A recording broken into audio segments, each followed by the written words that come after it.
Record on this computer. No. So again, we are in social studies lesson 1.01. Today we're going through the lesson. It's got a really nice lesson on page 2 about latitude and longitude, super important concepts to understand. It's got some major US features and it talks about how you find them, reviewing the steps for finding a place using latitude, and lat rhymes with fat. So those are the lines that go around the fat part of the globe. Longitude sounds long and tall. So those are the up and down lines. Those lines don't really exist. They're made up. But when you see a coordinate and it'll tell you 40 degrees north by 110 degrees west, you can go 110 west up into 40 north, and you know you're talking about right here. Okay. So this lesson teaches you how to use latitude and longitude lines to find something. It's a good thing to learn how to do. When I was a kid, we really had to learn how to use maps.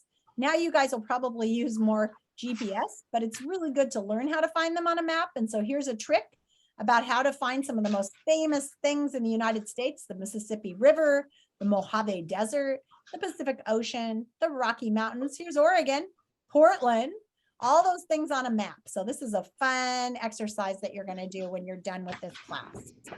And then tomorrow you're going to do the actual quiz on this. So it goes all the way through the lesson of how you do all of this. And it's nice because in language arts, they're talking about latitude and longitude right now. So you're learning how to do it. And then at the end, there's this quiz that we'll do tomorrow. So that is the lesson. Of course, we are also in the middle of our field trip. Yesterday, we went to Fort Vancouver and we saw the chief factor's house. Now it says, virtual field trip, the chief's factor house, discussion questions. Number 1, why do you think the president of the United States lives in the White House instead of just some regular house? What do you guys think? Why do you think he has to live in the White House in DC? Anybody have an idea?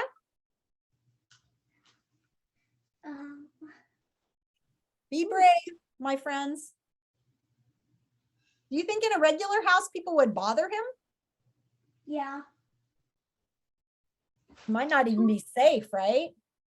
But the White House has this big fence around it, and it's got a lot of security forces. It's in Washington, D.C.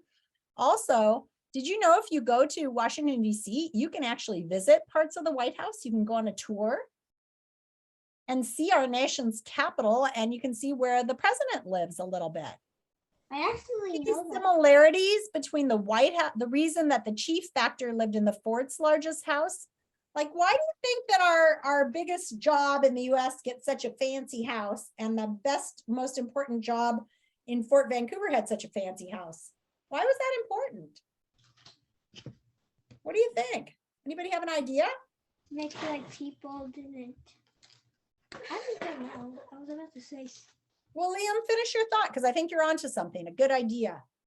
So that people didn't what? Like bother. So people don't bother him, so that they take him seriously, so that he looks important, right? Mm-hmm. Everybody in the world has to believe what that person says and respect them. Do you think living in a big fancy house helps with that? Yeah. Yeah, versus a tent. My son lives in a car right now, not because he's houseless, but because he likes to live in a car so he can drive around and rock climb. But I do think it kind of makes it like, I always ask him, where do you use the bathroom? You don't have a bathroom in that car. All right. The cannons in front of the chief factor's house were just for display. Why do you think they put cannons in front? Eli, you're muted if you're talking. What do you think those cannons were there for? Who were they worried about back then? Maybe like probably like the British or something. They were the British back then, believe it or not. These people at the Hudson's Bay Company were British. So they weren't worried about the British, but who else was out there at that time? They were trading Americans. They were trading with the Native Americans, weren't they? So maybe they were worried that the Native Americans would be like, hey, we don't want to trade with you. We're just going to come take your stuff. So we better have some protection. Do people in our country today still live in places that are segregated or separated by class or other factors? So that, you know how they were talking about how the most important people got the fancy house with the fancy chairs and the fancy dining room, and the other people, the kids, were out there working all day and they didn't get anything nice? Do you think that's still a problem? Yeah. You guys think? You think that people still have it kind of unfair? Yeah. Yeah? Yeah. Yeah. How do people in power tell others that they have power? Just think about that, okay? And then it says here, if you want to learn about some kids who grew up in that house over in Vancouver, you can learn about the McLaughlin and the Douglas kids. Then it says, go to your next stop. So let's go to the fur store. I'm excited about the fur store. Virtual field trip, the fur store. There it is. Doesn't look like a normal store, does it? Let's take a look. Welcome to the fur store. This was one of the first buildings built at the historic Fort Vancouver, which tells you just how important it is. This warehouse contained the Hudson Bay Company's most valuable resource. You guys remember what that is? What did it have in the fur house that was so important? Beaver pelts? What? Beaver pelts, yeah. And if you go to this place, do you see the inside of this place? You can walk into this building and you can see all this stuff. It's only 20 minutes away. It's close, just across the river in Vancouver. Beaver pelts, which were trapped in the Pacific Northwest and eventually shipped off to Europe by way of the Columbia River.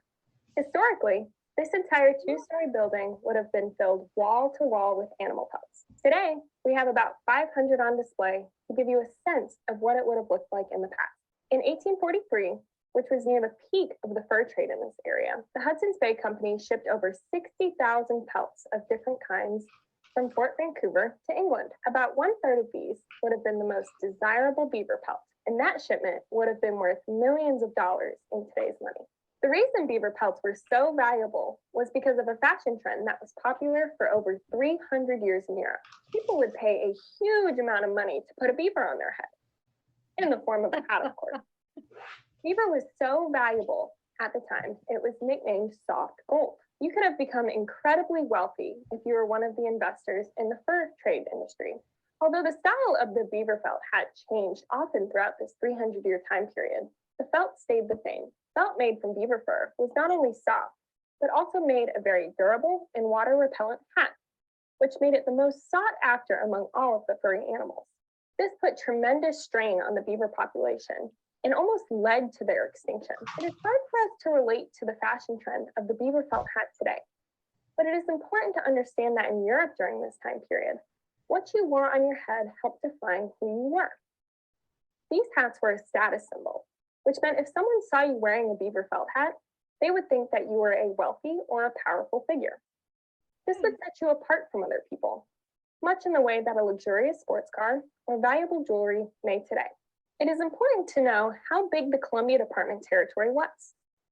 It reached from the Rocky Mountains to the Hawaiian Islands and from Alaska into California. At the height of the fur trade, Fort Vancouver oversaw 24 smaller forts, 6 ships, and over 600 employees. Also, for many early settlers, Fort Vancouver was the last stop on the Oregon Trail. Settlers could get supplies like seeds and tools for starting their new farms. Many of these forts helped establish cities that we know today.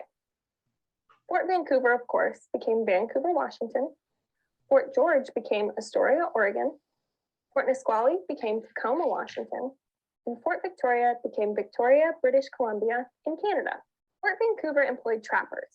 They traveled throughout the Pacific Northwest in large groups. While the male employees were trapping animals, their families would keep camp, prepare clothing, and prepare furs for storage. These brigades of employees were often away from the fort for most of the year, on foot, on horseback, or in boats, following water routes used by fur-bearing animals. There were also men called free traders, often members of local Native American tribes, who were not employees, but brought furs directly to Fort Vancouver to trade. In return for furs, employees would receive a salary that they could use at the company store. Free traders exchanged their furs for items such as blankets, guns, tobacco, beads, tools, and more. Although the fur trade was an economic opportunity for many, it also had horrible consequences. The fur trade opened up new areas of North America to settlement by Americans and Canadians. Native peoples were often forced from their homelands, exposed to new diseases, and struggled to keep their languages and cultural traditions. Of course, the fur trade also had a bad effect on animal species and ecosystems, especially in the Pacific Northwest, where the Hudson's Bay Company was competing with American fur companies. They each tried to trap as many animals as they could to leave none for the others. This area became a fur desert because so many animals had disappeared. Eventually, the fur trade died out here. It was no longer profitable because too many animals had been killed. In addition, fashion trends in Europe changed again.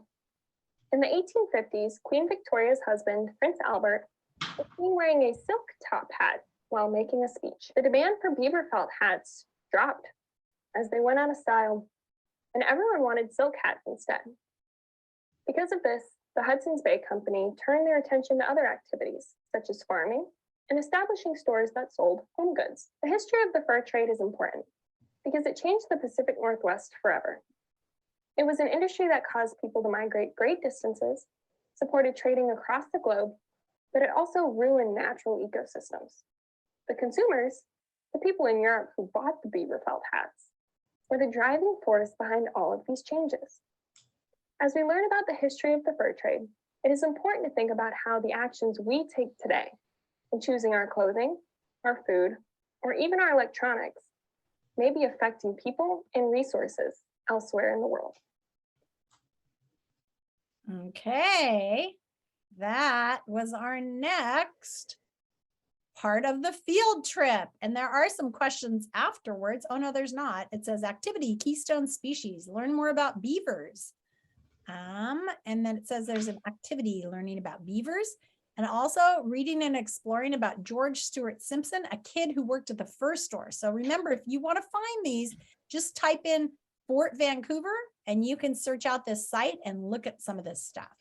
And then it says our next stop is the Indian Trade Shop, but we'll go there tomorrow, okay? I hope you enjoyed our field trip for today. That's it. You need to remember to go back to that lesson and do your first 1.01, I think, history lesson, the one that we were just looking at. Sometimes I forget the numbers. Kainoa, did you have a question?